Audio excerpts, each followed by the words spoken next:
16वीं शताब्दी में इतिहास की घड़ी में अतिव्यापन हुआ जब मिनट और घंटे की सुई एक साथ ठहरी और इस महान घटना से महाराणा प्रताप के अंदर राम की चेतना प्रवेश कर गई। हमारी सनातन चेतना ना तो राम से इतर कुछ सोच सकती है और ना ही कुछ कर सकती है। इतिहास की घड़ी में यह अतिव्यापन तब हुआ जब गोस्वामी तुलसीदास सरयू तट पर रामचरितमानस लिख रहे थे और यही वो कालखंड था जब राजपूताना की मेवाड़ रियासत में एक लिंग का दीवान महाराणा प्रताप मुगलिया सल्तनत से लोहा ले रहा था। यह भी क्या गजब की बात है, जब जब भारत में कोई महान पुरुष अवतरित हुआ है उसके अंदर राम की चेतना स्वतः प्रवेश कर जाती है। उधर तुलसीदास जी ने लिखा, सजी बनू साजू समाजू सबू बनीता बंधु समेत।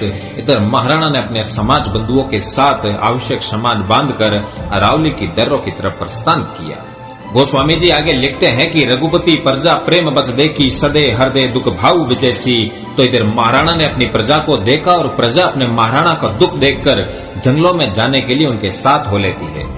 गोस्वामी जी फिर लिखते हैं कि यह सुधी गुह निषाद जब पाई मुदित लिए प्रिय बंधु बुलाई। तो अरावली में महाराणा का एक मित्र भामाशाह निषाद की भांति अपने मित्र की सेवा में उपस्थित होता है।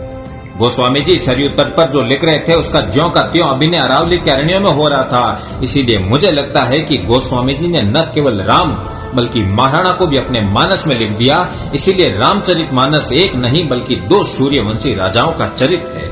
क्या जिले-लाई अकबर को लंकेश की भांति ये घमंड नहीं होगा कि वन पुत्र भीलों की सेना लेकर ये वनवासी भला दिल्ली की शाही सेना को क्या टक्कर दे पाएगा। लेकिन जब गोस्वामी ने लिखा, जहेती राम जहे लक्ष्मण जहे कपीस सुग्रीव गर्जी सिंहनाथ भालू महाबल शिव, तो हल्दी घाटी के मैदान में वन पुत्र भीलों ने मल्लेश सेना के पांव उखाड़ दिए।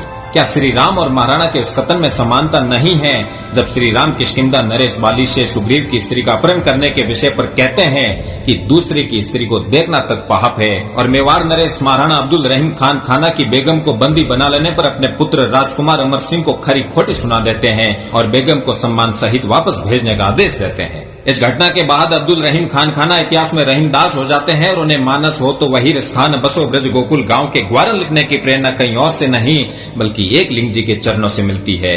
मैं शुरू से कहता आया हूं कि अभी महाराणा प्रताप पर बहुत अधिक अनुसंधान की आवश्यकता है। अगर ठीक से अनुसंधान किया जाए तो हमें मालूम चलेगा कि महाराणा के जीवन की प्रेरणा कोई और नहीं बल्कि मर्यादा पुरुषोत्तम भगवान श्री राम थे।